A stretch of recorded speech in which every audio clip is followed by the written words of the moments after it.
하이델베르 교리문답 제1주일 제1, 2문답을 교독하겠습니다. 제1주일 제1문 살아서나 죽어서나 당신의 유일한 위로는 무엇입니까? 내가 나 자신의 것이 아니라 몸과 영혼이 살아서나 죽어서나 나의 신실하신 구주 예수 그리스도께 속해 있다는 것입니다. 예수 그리스도께서는 그분의 보배로운 피로 나의 모든 죄값을 완전히 치러주셨고 마귀의 모든 권세로부터 나를 자유롭게 하셨습니다. 또한 예수 그리스도께서는 하늘에 계신 나의 아버지의 뜻이 없이는 나의 머리털 하나도 떨어질 수 없게 하시는 방법으로 나를 보호하시며 참으로 모든 일이 나의 구원을 위하여 합력하게 하십니다. 그러므로 또한 예수 그리스도께서는 그분의 성령으로 나에게 영원한 생명을 보증하시며 나를 전심으로 기꺼이 그리고 이제부터 곧바로 그분을 위하여 살게 하십니다. 제2문 당신이 이 위로의 기쁨 가운데 살고 죽기 위해 무엇을 알아야 합니까? 첫째, 나의 죄와 비참이 얼마나 큰가? 둘째, 그 죄와 비참에서 내가 어떻게 구원을 받는가? 셋째, 그러한 구원을 주신 하나님께 내가 어떻게 감사를 드려야 하는가입니다. 말씀 묵상 후에는 찬송 1A장을 통해 사도신경 함께 고백한 후 찬송 49장 2A, 2B절을 통해 교리문답 1문답의 내용을 다시 한번 노래로 찬송하도록 하겠습니다.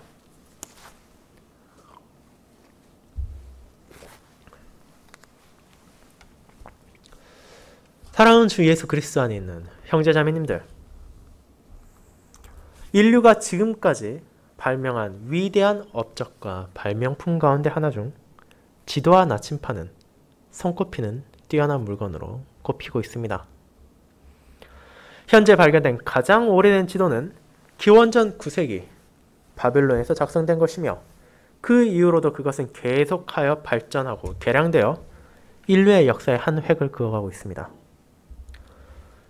그 지도를 의지하고 사람들은 모험을 떠났고 항해를 나섰으며 전쟁을 준비하기도 했습니다. 그리고 기원전 2세기 중국 한나라에서 발명된 나침판이 지도와 같이 조합되었을 때 이는 사람들로 하여금 낯선 곳을 갈 때도 길을 잃지 않게 할 뿐 아니라 광활한 벌판이나 드넓은 사막을 지나야 할 때도 그들이 나아가야 할 방향을 바르게 알려주는 필수적인 도구로 자리 잡았습니다. 심지어 그것들이 발명된 지 수천 년이 지나 그 당시로서는 감히 상상도 할 수 없는 수많은 기술과 문명을 자랑하는 오늘날에도 이는 내비게이션과 같은 형태로 방식이 조금 변화되었을 뿐 여전히 우리들의 삶에서 떼어놓을 수 없는 큰 영향력을 가지고 있습니다. 자, 그렇다면 우리가 먼 길을 떠날 때 이와 같은 도구들을 반드시 사용해야 한다면 우리가 평생을 걸쳐 나아가야 하는 삶의 길에 필요한 것은 무엇입니까? 그 답은 하나님의 말씀입니다. 그 말씀이 우리 발의 등이 되어 우리가 어떤 존재인지, 이 땅에서 어떻게 살아야 하는지, 우리가 얼마나 큰 은혜를 받았고 그 은혜에 어떻게 감사하며 살아갈 수 있는지를 알려줍니다. 이와 같은 진리를 외면하고서도 신자가 바르게 살아간다는 것은 불가능합니다. 하지만 여기서 잠시 생각해 보도록 합시다. 그와 같은 풍성한 진리가 담겨있는 성경을 여러분은 온전히 이해하고 있으며 그것이 담고 있는 아버지의 가르침을 빠짐없이 알고 있다고 자신할 수 있습니까? 우리는 놀랍게도 동일한 성경을 보면서도 제각각 다른 길로 나아가는 수많은 사람들을 너무나 쉽게 발견할 수 있습니다. 분명 같은 말씀을 받았고 같은 가르침이 담겨있는 아버지의 말씀을 붙잡고 살아간다고 말은 하는데 어떻게 된 것인지 정작 그들의 삶은 너무도 다른 것입니다. 그리고 그것은 심지어 다른 나라 혹은 다른 교단 혹은 다른 교회에 속해 있는 사람들에게서만 발견되는 것이 아니라 때때로 한 교회에 속해 있는 한 말씀을 듣고 같이 신앙생활하는 사람들끼리도 이와 같은 다름이 드러날 때가 있습니다. 그와 같은 현상이 계속될 때 교회는 분열되고 하나님의 자녀들끼리도 갈등이 생겨나기도 합니다. 그리고 이와 같은 우리의 연약함을 너무나 잘 알고 있기에 교회는 하나님의 말씀을 신중하게 요약하여 교리를 작성하고 받아들임을 통해 그들의 믿음, 우리의 믿음이 무엇인지를 함께 고백하게 하고 그 교리를 통해서 우리가 광활한 진리의 말씀을 탐구하는 과정에서도 길을 잃지 않고 나아갈 수 있도록 방향키를 제시합니다. 그렇게 이는 결코 무의미한 것이 아닐 뿐 아니라 한 고백 안에서 성도들이 서로를 격려하며 하나님께 나아가고 그분께서 베풀어 주시는 결코 변하지도 않으며 사라지지도 않는 영원한 위로를 함께 누리도록 만듭니다. 오늘 저는 이와 같이 교리문답이 가지는 의미를 진리 가운데 위로로 인도하는 교리문답이라는 제목으로 나누고자 합니다. 그리고 이것이 어떻게 설교자를 포함하여 우리 모든 성도들이 인도하는 역할을 하는지를 살펴보고자 합니다. 먼저 첫 번째, 설교자가 길을 잃지 않도록 인도하는 교리문답에 대해 살펴보겠습니다. 형제자매 여러분, 우리는 감사하게도 여러 가지 의미로 다사다난했던 지난 한 해와 올해 첫 2달을 걸쳐 다시 한번 교리문답의 전체 내용이 무엇인지를 살펴볼 수 있었습니다. 이를 통해 제1주일부터 제52주일까지를 관통하는 큰 주제인 위로가 어떻게 여러분에게 주어졌는지, 그것이 어떻게 우리의 삶에 적용되며 어떻게 증거되어야 되는지를 살피는 귀한 시간을 가질 수 있었습니다. 이는 성도들로 하여금 마귀의 공격, 세상의 박해, 심지어 자기 육신의 정욕과 싸우는 전쟁 가운데서도 어디에서 확신을 가지며 어디에서 위안을 얻을 수 있는지를 알려주는 한 해를 걸쳐 계속해서 이어진 장대하면서도 아름다운 고백이었습니다. 이제 그와 같은 여정을 마친 우리는 다시 한번 제1주일로 돌아왔습니다. 이제 저와 여러분은 제1주일로부터 시작하여 제52주일까지의 고백의 의미를 다시 한번 살피고 그것을 통해 위로와 격려를 받게 될 것입니다. 물론 우리 중 누군가는 이 과정을 그렇게 달갑게만은 여기지 않을 수도 있습니다.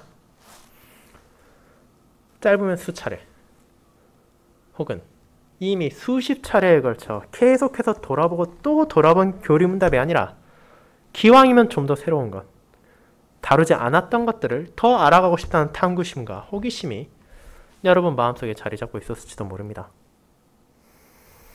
그리고 그런 생각 자체는 어쩌면 너무나 자연스러운 것일 수 있습니다.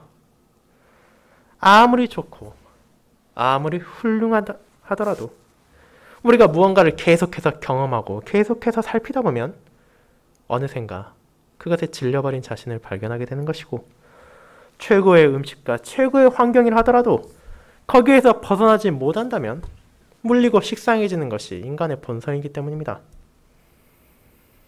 그렇게 표면적으로 보았을 때 교리문답을 계속해서 살피는 것은 여러분에게 지루하다 느껴질 수 있을 것입니다.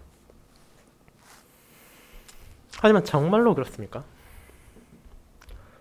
그런 생각이 여러분들 안에 들기 시작한다면 잠시 교리문답이 무엇인지를 다시 한번 생각해 보시기 바랍니다. 신자에게 있어 성경과 교리문답은 어떻게 다릅니까?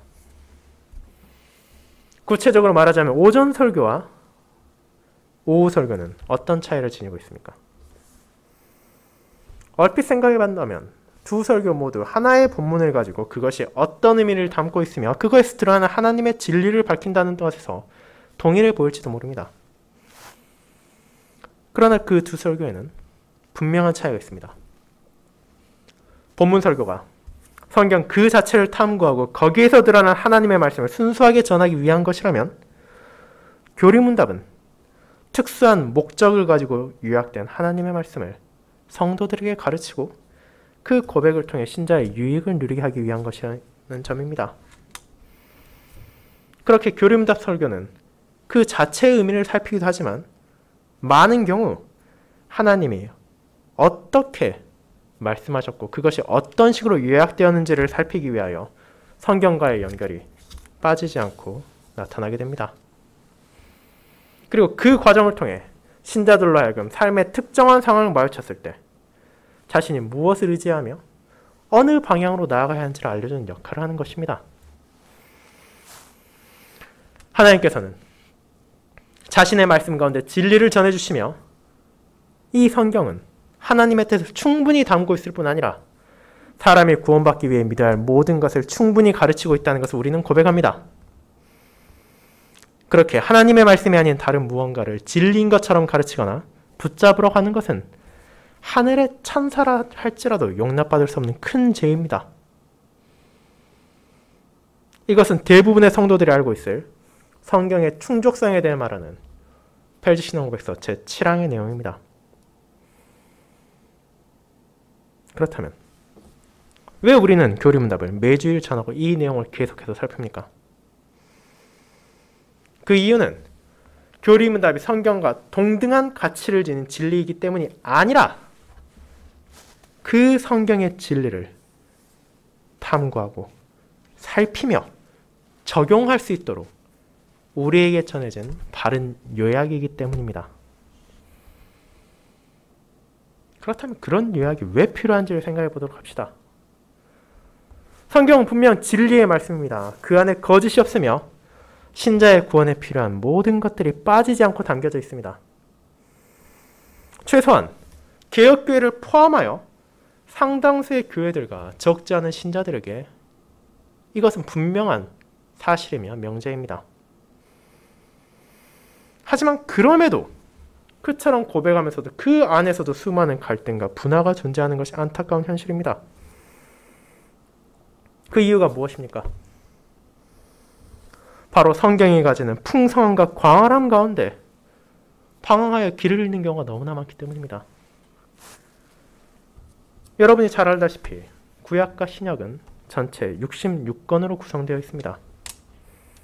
그리고 좀 더 세부적으로 알아본다면 그 전체의 장수는 1189장이고 절로 따지면 31,102절이나 됩니다.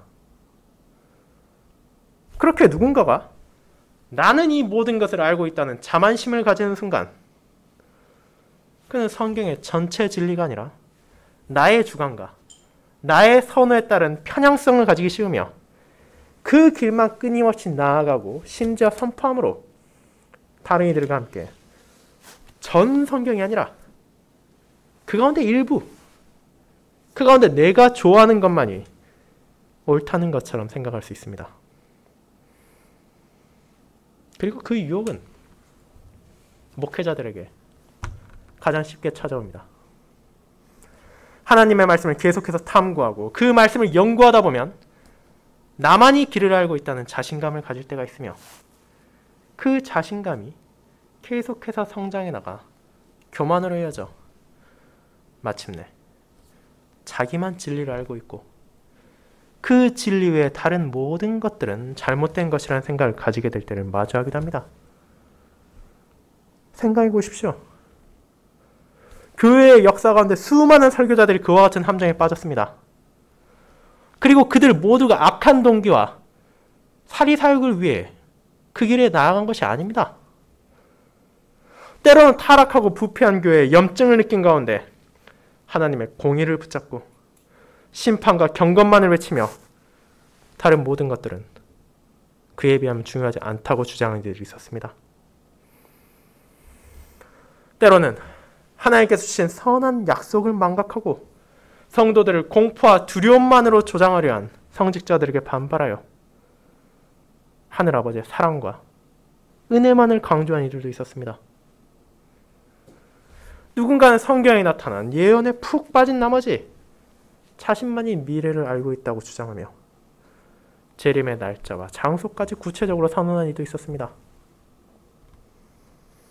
그런 잘못이 오늘날에만 존재한 것이 아닙니다. 교리문답이 작성된 시기, 중세 유럽은 로마교와 개신교의 갈등이 극에 달해 있었습니다.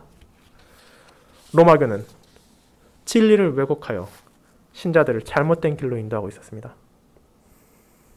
그들은 성도들에게 하나님의 공의와 하나님의 심판의 두려움을 강조함으로써 그들을 공포에 떨게 하는 한편 주님께서 주신 위로는 바르게 전하지 않았습니다.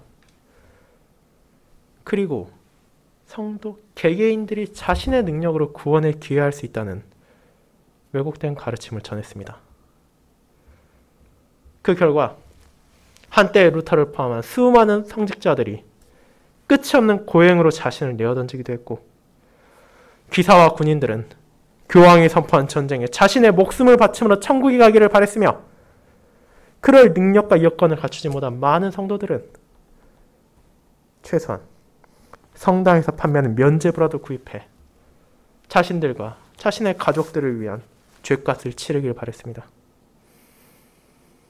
당시 말씀을 순수하게 선포할 준비가 되어 있지 않던 많은 신부들은 그저 교황이 그렇게 말했으니 그것이 진리일 것이라 생각하고 아무런 의심도 하지 않은 채 앵무새처럼 이를 반복하고 그저 자신들이 누리는 권력과 수입을 즐겼습니다. 하지만 하나님께서는 그런 교회의 개혁자들을 보내사 자신의 자녀들이 다시금 진리로 돌아올 수 있도록 은혜를 베푸셨습니다. 그들을 통해서 교회가 다시 떠올리게 된 것은 오직 성경, 그리고 그것만이 아니라 전 성경에 대한 것이었습니다. 아무리 성경만을 따른다고 하더라도 개인이나 집단의 이익과 선호에 따라 잘못된 방향으로 나아갈 수 있음을 인식하고 성경 전체를 통해 전해지는 하나님의 온전한 뜻을 바라보아야 함을 강조한 것입니다.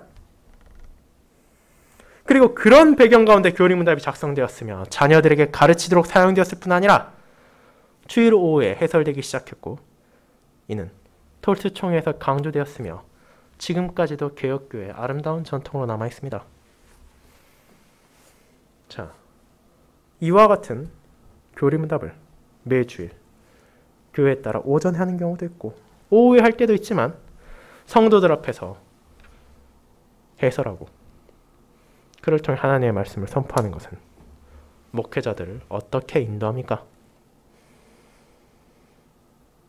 이는 그들로 하여금 자신들의 취향에 따라 편향된 설교를 할 수 없도록 제어하는 안전벨트와 같은 역할을 합니다. 지금 여러분 앞에 설교를 하는 목회자 역시 연약하고 부족한 사람입니다. 그들 안에도 자신의 취향이 있으며 자신의 선호하는 것이 있을 뿐 아니라 자신이 사랑하는 본문이 있습니다. 그것 자체는 잘못된 것이 아니지만 그런 개인의 성향이 설교에 계속해서 반영된다면 문제가 생기기 시작합니다. 하나님의 말씀이 진실로 풍성하고 방대한 양이기에 특수한 상황에 있는 극히 일부의 설교자를 제외하고는 그 모든 구절을 설교할 수 없습니다. 아무리 평생에 걸쳐 노력하고 연구하며 봉사한다 하더라도 전체 성경의 절반을 다룬다면 정말로 많은 본문을 다룬 것일 것입니다. 대부분의 설교자는 그 반의 반도 다루지 못합니다. 매 설교마다 한 장의 본문을 다 전하는 것이 쉽지 않으며 무리하게 그런 노력을 하게 될 경우 말씀이 가진 의미를 바르게 선포하는 것이 아니라 그저 겉핥기식으로만 넘어가는 안타까운 상황 역시 발생한다는 것을 그들 역시 잘 알고 있기 때문입니다. 그렇게 목회자들에게 주어진 끊임없는 고민거리 중 하나는 어떤 본문을 어떻게 설교할지입니다. 하나님께서 전해주신 수많은 진리의 말씀 가운데 성도들에게 필요한 것이 무엇인지를 고민하며 그들에게 주어진 소명과 격려를 어떻게 연결할 것인지를 생각하여 매주일 전달하지만 그 가운데서도 자연스럽게 편향성이나 선호하는 주제가 생기기 쉽습니다. 또한 성도들 역시 자신들이 선호하며 원하는 특정 본문만을 더 듣기를 원하며 이를 목사에게 유형, 무형의 압력으로 전하기까지 합니다. 그 결과 아무리 몸에 좋은 음식이라 하더라도 그것만을 계속해서 먹을 때 결핍이 생기고 부작용이 생길 수 있는 것처럼 유사한 것을 계속해서 목회자가 전한다면 그것을 전하는 목회자만이 아니라 그것을 듣는 성도들 역시도 마치 그 주제만이 중요하고 다른 것들은 경시해도 된다는 잘못된 인상을 줄 수가 있습니다. 하지만 아무리 목회자가 특정한 성향을 많건적건 가지고 있고 성도들이 특정한 주제의 선호를 보일 수밖에 없다 하더라도 교리문답은 목회자들과 성도들이 선을 넘어가지 않을 수 있는 신호를 보냅니다. 설교자는 매주일 교리문답을 살펴보며 하나님의 전체 진리를 떠올리게 됩니다. 우리 자신이 얼마나 큰 악을 범한 죄인인지를 전하게 되고 그런 부족한 자녀들을 향한 하나님의 구속이 얼마나 놀라운 것인지를 말하고 이 크신 은혜에 대한 감사의 삶이 어떻게 우리 가운데 증거되어야 하는지를 선언합니다. 그리고 그 모든 과정을 설교자 개인의 감정이나 선호에 따라서가 아니라 교회가 수백 년 동안 고백하고 증거해온 하나님의 말씀에 대한 바른 요약을 통해서 나아감으로 치우칠 수 있는 자신의 부족함을 겸손히 고백하며 혹여라도 잘못된 방향으로 스스로 나아갈 때 다른 직분자들과 성도들이 이를 알려줄 수 있도록 그들의 믿음 역시도 성장하게 합니다. 그렇게 교리문답은 일반 성도는 물론이거니와 목회자에게 있어서도 바른 길로 인도하는 역할을 합니다. 왜냐하면 그들 역시도 방대한 말씀의 진리 가운데 방황하며 길을 잃을 수 있기 때문입니다. 그래서 교리문답은 설교자들이 가진 강력한 도구입니다. 망망대해에서 어디를 둘러봐도 똑같은 바다와 물결만이 보이는 배 위에서 항해사가 지도와 나침판을 열어 과연 우리가 바른 방향으로 나아가고 있는지를 확인할 수 있는 것처럼 목사는 교리문답을 준비하며 자신의 설교가 편중되지 않고 전 성경에서 드러난 하나님의 진리를 바르게 전하고 있는지를 살필 수 있게 됩니다. 낯선 도시에서 길을 잃었을 때 지도를 펼치고 자신의 위치를 살피며 다시 목적지를 향해 바르게 나아갈 수 있는 것처럼 서로 그간의 방향성에 문제가 생겼다 하더라도 늦지 않게 다시 그 길을 바로잡고 자신에게 주어진 소명에 따라 성도에게 전해야 할 아버지의 말씀을 순수하게 전할 수 있도록 인도하는 역할을 하기 때문입니다. 그 모든 과정을 통해 설교자는 자신이 성도들에게 전해야 하는 것이 어떤 목적을 가지는지를 알게 됩니다. 하늘아버지의 공의와 우리 자신의 죄를 깨닫게 하는 것, 우리에게 값없이 주어진 구속의 은혜를 알게 하는 것, 신자가 이 땅에서 하나님과 이웃을 향해 드러낼 수 있는 감사의 방법을 살피는 것, 이 모든 것들이 어쩌면 각각 다른 주제처럼 느껴질 수도 있지만 결국 그것은 성도들에게 위로의 확신을 주는 것으로 나아갑니다. 하나님께서는 분명 공의로운 심판주이십니다. 그분 앞에 모든 사람들은 한없이 낮고 비참한 죄인입니다. 그 사실을 목회자는 전해야 합니다. 하지만 그 목적은 한때의 교회가 그러했듯 모든 신자들이 두려움에 떨게 만들고 좌절하여 고행과 면죄부를 극단적으로 구했던 잘못된 것으로 나아가게 하기 위함이 아닙니다. 마찬가지로 목사는 신자들에게 구속의 은혜를 설교하지만 이는 그들로 하여금 이 땅에서 방만하게 살도록 인도하는 것이 아닙니다.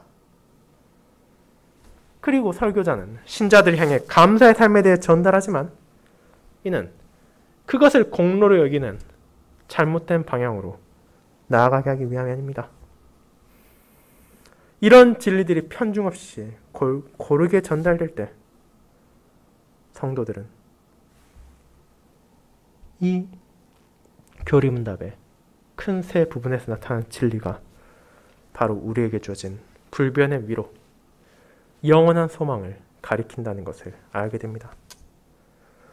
비록 죄로 인해 파탄난 세상에서 우리가 마주하는 것들이 비참과 슬픔, 괴로움으로 가득 찬 것처럼 보일지언정 아버지의 진리가 우리에게 위로를 주며 아버지의 약속이 우리에게 소망을 주고 아버지께서 주신 소명이 우리가 나아가야 할 방향을 가리킨다는 것을 계속해서 전달하는 것입니다. 그것이 바로 하나님께서 목회자라는 자신의 종들에게 준 소명임을 교리문답은 잊지 않게 하는 것입니다. 그리고 이 모든 위로 하나님께서 베푸신 은혜가 예수 그리스도를 통해 우리에게 주어졌으며 성령 하나님의 사역으로 적용되고 있음을 목회자가 전달하도록 교리문답은 인도합니다. 교리문답은 말씀 가운데 전해지는 진리가 삼위 하나님의 은혜로 주어졌음을 계속해서 강조하여 선포합니다. 제1문답에서 나오는 것처럼 하늘 아버지의 뜻에 따라 우리는 보호받고 있으며 그리스도의 공로로 구속의 은혜를 입었을 뿐 아니라 성령 하나님의 역사하심으로 그분께 감사하며 살아갈 수 있도록 인도받기 때문입니다. 이것이 안전한 울타리가 양떼를 보호하는 것처럼 목회자들이 신자들을 잘못된 방향으로 인도할 수 없도록 막아줄 뿐 아니라 진리를 전해야 하는 주님의 종들이 자신의 연약함 가운데 넓고 풍성한 말씀에서 방황하거나 길을 잃지 않도록 인도하는 선한 목적으로 작성되었고 고백하며 주어졌습니다. 사랑하는 형제자매 여러분,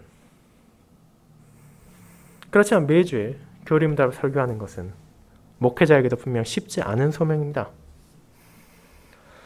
여러분이 그것을 들을 때 느끼는 이상으로 설교자 역시 동일한 것을 끊임없이 설교해야 되는가에 대한 의구심을 품을 때가 있으며 회의감을 잠시나마 가질 때도 생길 것입니다. 하지만 그것은 빠르게 버려야 하는 잘못된 생각입니다. 목사는 교리문답 그 자체를 전하는 것이 아니라 이것에서 요약된 하나님의 말씀을 전하고 있기 때문입니다. 그리고 이를 통해 신자가 반드시 기억해야 하는 위로의 진리를 전합니다. 동일한 교리문답을 통해서도 각각의 문답에서 다루는 성경의 본문을 가리키게 하므로 편향되고 치우친 설교를 하게 하는 것이 아니라 전 성경에서 드러나는 하나님의 온전한 진리가 우리에게 어떤 위로를 주는지를 알게 합니다. 그렇게 이는 고난 가운데 살아가는 성도들을 바른 길로 인도하며 그들과 동일하게 연약한 목사들에게도 위로를 전하며 그 위로를 신자들에게 순수하게 전할 수 있도록 등불로 주어졌습니다. 자신의 취약함과 부족함으로 말미암아 하나님의 자녀들이 혼란에 빠지지 않도록 스스로를 돌아보게 할 뿐 아니라 삼위 하나님의 역사하심으로 주어진 은혜에 대해서도 망각하지 않도록 끊임없이 전달됩니다. 그런 것을 우리가 기억할 때 오늘 고린도후서의 서문에 나온 사도 바울의 성경이 어떤 의미를 담고 있는지를 알 수 있게 됩니다. 오늘날의 목사들이 크고 작은 어려움을 피할 수 없던 것처럼 사도에게 찾아온 환난은 결코 가볍지 않았습니다. 실제로는 대부분의 설교자들이 겪을 수 있는 고통보다 훨씬 크고 두려운 일들을 바울은 감당해야 했습니다. 그는 실제로 자기가 언제 죽을지 몰라 살 소망이 끊어졌다고 고백하기까지 했습니다. 하지만 그 가운데 바울은 이를 인내하며 오히려 하나님께 감사했습니다. 그리고 그 이유가 4절에 나옵니다. 모든 환난 가운데서도 바로 하나님께서 그를 위로하셨으며 그 위로가 모든 환난 중에 있는 다른 형제와 자매들에게도 전할 수 있게 되었기 때문입니다. 그리스도의 고난과 위로가 자신에게 주어졌음을 기억하고 이를 경험함을 통해 그는 성도를 향해 이 위로의 의미를 풍성하게 전할 수 있게 되었습니다. 그리고 이 진리를 교리문답은 오늘날의 목회자들에게도 계속해서 전하고 잊지 않게 하므로 이 고통스러운 세상, 죄와 비참으로 가득한 세상에서 목회자를 향한 고난과 고통이 있을지라도 그 가운데 하나님의 진리 안에서 위로를 받고 그 위로를 성도들에게 바르게 전하도록 아버지의 뜻에 따라 부족하고 연약한 신자들을 돌볼 수 있는 도구로서 사용되는 것입니다. 그리고 이는 두 번째 주제인 모든 성도의 삶을 인도하는 교리문답으로 이어집니다.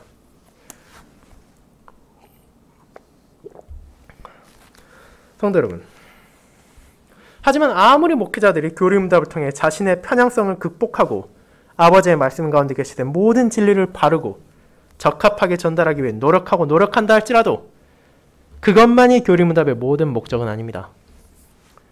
설교자들이 아무리 신실히 그들에게 주어진 소명이 임할지라도 정작 매주일 그 설교를 듣는 성도들이 그것을 받아들이지 않고 아니 난 그거 다 알고 있는데 이거 굳이 다시 들을 필요가 없나 이런 생각만 하고 있다면 거기에서 어떤 유익과 위로가 주어지겠습니까? 하지만 교리문답이 요약한 하나님의 말씀은 저와 여러분을 포함한 모든 성도들이 계속해서 새겨도 부족한 평생에 걸쳐 알아가고 평생에 걸쳐 붙잡아야 할 위로의 진리이기에 교회는 이를 계속 전달하고 하나님의 자녀들이 그 위로 가운데 진정으로 살아가고 그 위로 가운데 죽을 수 있도록 격려합니다. 그렇다면 이와 같은 위로가 필요한 이유가 무엇입니까?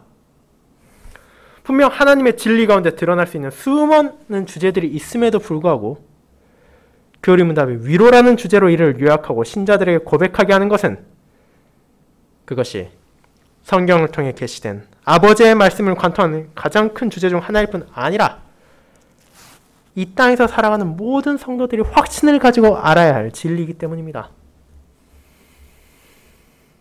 다시 한번 고린도후서를 생각해 봅시다. 사도 바울은 고린도후서에 서원에서 자신의 고난만이 아니라 교회의 형제와 자매들이 겪는 환난을 이야기합니다. 오늘날 성도들이 여러 방면에서 고초를 겪을 수 있는 것처럼 초대교회 성도들 역시 고난을 피할 수 없었습니다. 중세의 교회 역시 그러했고 구약의 교회 역시 그러했습니다. 하나님의 자녀들이 어느 시대 어떤 장소에 살아가건 그곳에는 영적인 전쟁 그리고 육체적인 공격들이 분명 존재했습니다. 때로는 그 두 가지가 동시에 존재할 때도 있었고 혹은 그 중에 한 가지만이 드러날 때가 존재했을지언정 아무런 고난 없이 아무런 걱정 없이 아무런 문제 없이 신앙생활을 할 수 있었던 때는 없다고 보아도 될 정도입니다.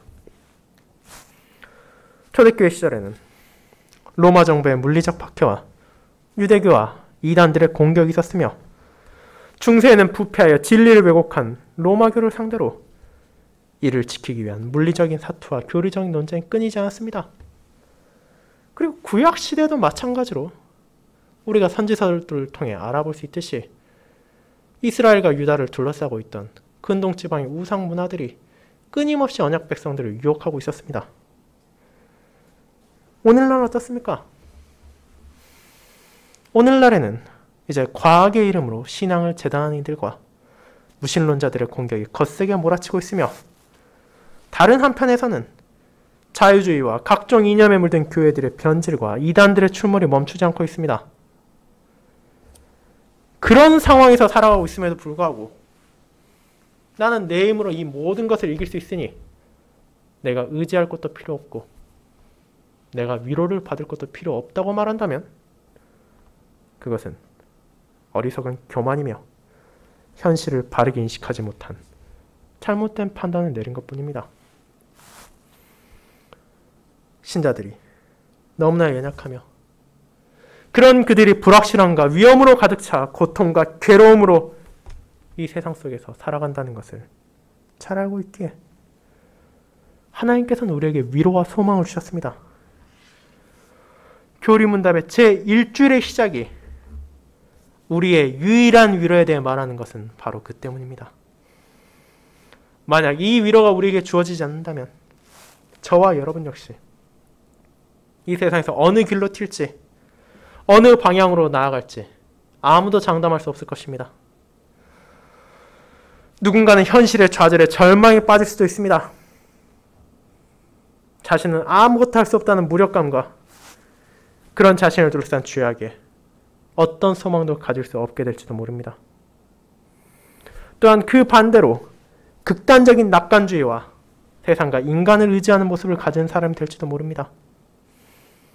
과학과 문명만이 모든 역경을 이겨내고 사람을 희망찬 미래로 이끌어줄 것이라는 생각이 지배되는 사람 역시 결코 적지 않기 때문입니다.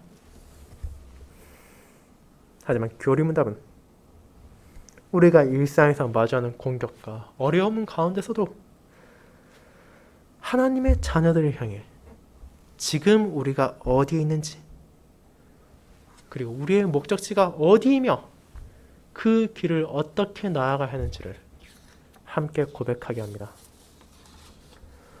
마치 우리가 운전을 할 때 잘 모르는 길, 한 번도 와본 적이 없는 도시에 왔다 하더라도 내비게이션을 켜면 지금 자기가 어디 있는지 그리고 어느 방향으로 가야 제대로 된 목적지에 도착할 수 있는지를 알려주는 것처럼 교리문답은 하나님의 말씀을 요약하여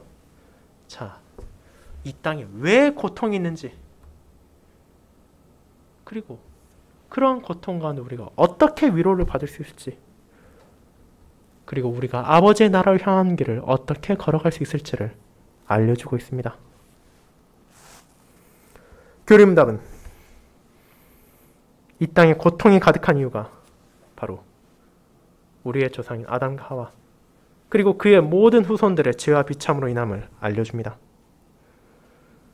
하지만 그뿐 아니라 하나님의 은혜로 말미암아 그분의 구속 역사가 진행되고 있음 역시도 깨닫게 합니다. 그리고 그런 하나님의 뜻을 막고자 하는 마귀와 하나님의 원수들이 그리스도를 미워했던 것처럼 그분의 모든 백성들을 증오하며 한 명이라도 더 자신들과 같이 멸망으로 떨어뜨리기 위해 발버둥치고 있음을 기억하게 합니다. 그렇게 우리는 고통의 원인을 압니다. 이 세상의 비참의 원인을 압니다.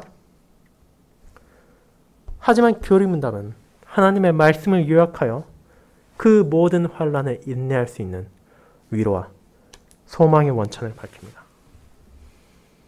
그것이 바로 일주일에 일문답에 나오는 것이며 교리문답 전체를 관통하는 주제이기도 한 내가 나 자신의 것이 아니라 몸과 영혼이 살아서나 죽어서나 나의 신실하신 구주 예수 그리스도께 속해 있다는 것. 그것이야말로 바울이 전하고자 한 소망이자 교리문답이 고백하게 되는 신자의 영원한 위로입니다. 그분께서 목숨의 위기에 처한 바울과 디모데를 살리시고 지금도 살리시며 앞으로 또 살리셨던 것처럼 그분께서 우리를 사망에서 건지시고 또 건지셨으며 이후에도 건지신다는 것을 우리는 확신합니다. 그것이 물리적인 사망만이 아니라 영적인 사망에서는 마찬가지입니다. 그분께서는 십자가에서 돌아가신 후 부활하심을 통해 더 이상 우리에게 물리적인 죽음이 모든 것의 끝이 아니라는 것을 알게 하셨습니다.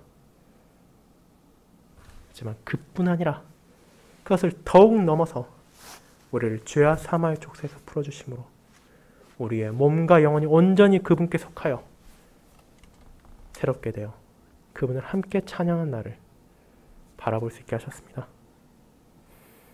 그렇게 비록 이 세상에서 살아가는 동안 다양한 어려움과 고통이 찾아온 것이 현실이며 그에 따라 불타오르는 것 같던 우리의 확신이 사그라드는 것처럼 보일 때가 있을 수도 있으며 눈앞에 닥치는 위험과 공격 가운데 우리가 흔들리기도 한다는 것을 우리는 알고 있습니다.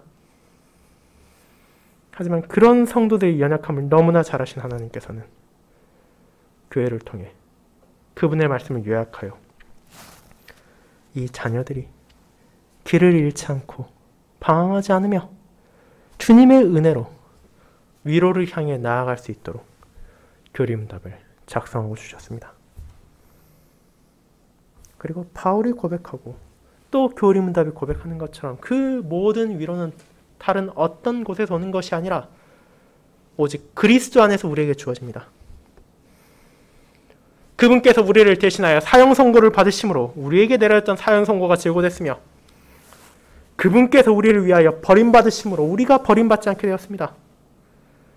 그리고 그분께서 우리에 앞서 부활하시고 승천하심을 통해 자신의 백성들에게도 몸의 부활과 영원한 생명을 보증해 주셨습니다. 그와 같이 크신 은혜를 베푸신 예수 그리스도께서 바로 우리의 주인이시라는 것이 모든 성도들의 변하지 않는 위로이며 어떤 상황에서도 붙잡을 수 있는 진리라는 것을 교리문답을 통해 우리는 올 한 해 다시 살필 것입니다. 사랑하는 성도 여러분, 교회의 역사 가운데 이 위로가 필요하지 않았던 때가 없었습니다. 그리고 그런 자신의 백성들의 고난과 연약함을 너무도 잘 아시는 하나님께서는 말씀을 통해 세상과 고난에 맞춰진 그들의 눈을 바른 곳을 바라보게 하시며 진리 가운데 밝혀진 참된 위로의 소망을 깨닫도록 하셨습니다. 오늘 저와 여러분에게도 이 위로가 주어졌음을 기억하시기 바랍니다. 지금 이 순간 여러분에게 주어진 고난이 있을 것이며 각자가 가진 어려움이 있을 것입니다. 하지만 그에 대한 하나님의 답은 언제나 동일합니다. 세상이나 사람에게서 답을 찾으려 헛되이 노력하지 말라는 것입니다. 언제나 우리에게 주어진 참된 위로는 진리 가운데 있으며 그 진리는 바로 우리가 나 자신의 것이 아니라는 데 있습니다. 우리의 주인 되신 예수 그리스도께서 우리를 위하여 아버지의 사랑을 알게 하시고 자신의 영을 주심으로 그분의 역사하심을 통해 우리가 바른 길을 나아가겠습니다. 그렇게 올 한 해 다시 한번 교리문답을 통해 이 위로를 함께 고백하며 환난 가운데서도 인내하고 아버지의 나라로 향하도록 합시다. 아멘.